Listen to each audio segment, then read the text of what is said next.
Premiership predictions. George Chuter backs home teams and England snubs to shine. Former England, Saracens and Leicester Tigers hooker George Chuter sits down with Planet Rugby's Jared Wright to offer his predictions for the upcoming round of Premiership action.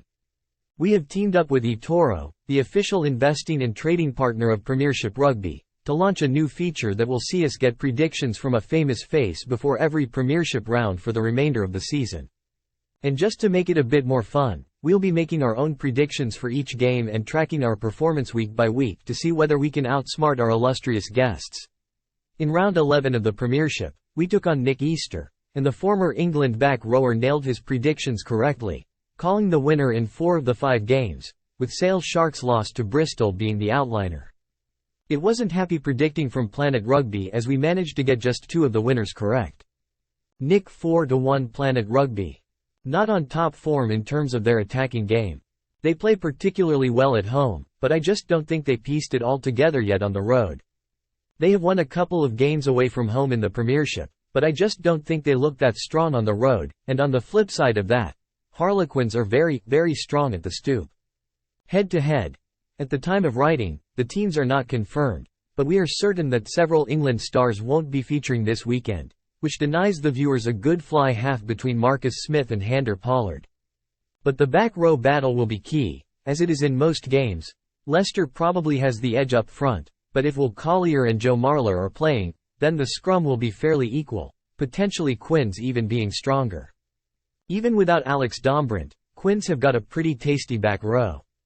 If Tommy Reffel is playing, then he against Will Evans is a classic Nugget T7 over the ball battle, so that will be a great matchup. One to watch. Lewis Linnock. 2 fantastic tries last week against Ulster and genuinely has the potential to play for England in this Six Nations. Steve Borthwick needs to get him into the squad sooner rather than later and have him involved. Looking ahead to the next World Cup, he could be a perfect fit.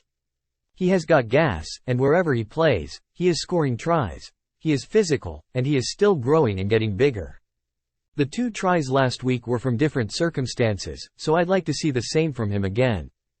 It's top v bottom of the table and a return to the Premiership for Steve Diamond, who takes charge of Newcastle in his first league match since replacing Alex Codling. It's interesting, my old schoolmate Alex Codling is now gone and Newcastle rebound last weekend and beat Perpignan away from home, which is a very tough place to play regardless of how good or bad Perpignan are. So that dead cat bounce of getting a new coach coming in could still hang over until this week. I don't think that they will at Franklin's Gardens, but it won't be a cricket score. Diamond will come in, and he will have no trouble in getting across his view for the future and who will be involved and who will not. A lot of players will be on warnings, really, that if you are not going to get stuck in and play hard, then you don't have a future here. He should get something out of that squad.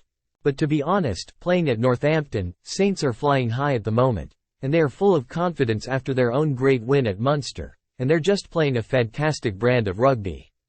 Newcastle will not even get a bonus point, but they won't roll over and die. Head to head. The 2 wings, Ollie Slateholm and Adam Radwin. 2 exciting youngsters, and Slateholm grabbed a brilliant hat-trick a few weeks ago. He is another that I think England has to get involved in at some point just because he offers something different. He is young and enthusiastic and playing in a team that's full of confidence. Radwin has been a fantastic broken field runner for a long time. One to watch. Quite easy if he is playing, Finn Smith. After the Munster game, people are rightfully singing his praises and saying he is the next best Smith at fly half or maybe even better than the current Smith, Marcus. He looks like a fantastic player, very poised, and an old head experienced beyond his years. Meanwhile, Courtney Lawes is getting better and better, and England could do a lot worse. Then go back to the begging bowl and ask him for another year or 2. It's always a bit tight with a West Country derby, and again it looks like the home side should have the edge despite Bath's fine form. The Bears will be a bit sore after last week, having been dumped out of the Champions Cup, and Bath look a bit underpowered without their England stars, particularly after the extra 2 call-ups. This should be one of the better games to watch. This round. 2 teams that like to play a bit and throw it around, but I think probably without those England players, Bristol just have a bit of an edge. Head to head. 2 excellent hookers with completely different styles and approaches to the game, with Bristol's Harry Thacker and Bath's Tom Dunn. Both do well in the loose and the tight, but Thacker is probably a bit more dynamic ball-carrying and link player, whereas Dunn is a bit more of an old-school hard carrier and clears out hard. One to watch.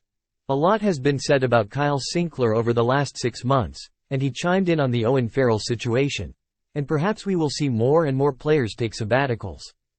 But for now, he is actually on a bit of an enforced sabbatical from the England squad, and it will be interesting to see how he bounces back and what sort of character he's got.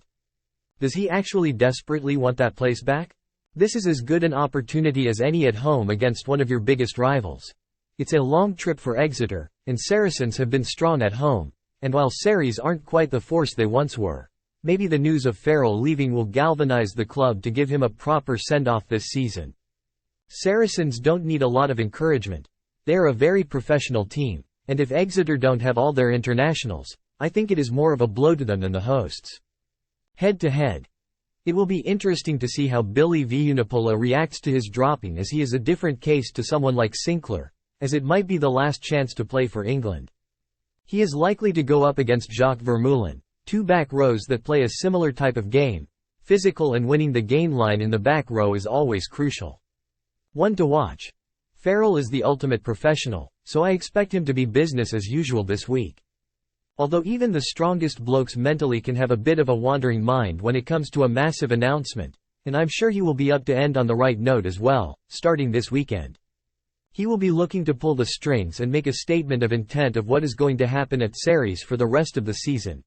Sale Sharks are struggling at the moment, and this is a great opportunity for Gloucester to get an important win in the Premiership. Sale have missed the Dupreez twins. They look a little bit underpowered without those two and lack some edge and menace. They look a little bit lost up front and lack direction forward, and Gloucester have got an opportunity there. The Cherry and Whites are a much better team than they have shown in the last few weeks, and they are a different animal. I know Kingsholm isn't the fortress it used to be, but they still have that fanatical support, and they have a good style of rugby to counter Sales.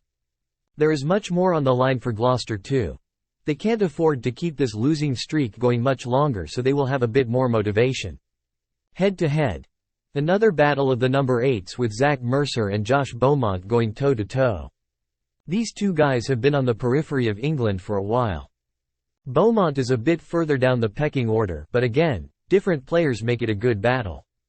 One to watch. I have a lot of time for George McGuigan, but I don't know what more he has got to do to get into the England squad, to be honest. He has been so consistent for such a long time. He is a real force around the pitch, and I don't know if he feels snubbed or if he has just come to accept that England won't come calling for him, but I think he is a fantastic player.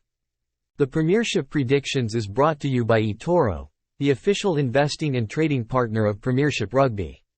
Tackle investing the smart way and join millions of UK investors on eToro today. The friendly platform for serious investors. Toro is a multi-asset investment platform. The value of your investments may go up or down.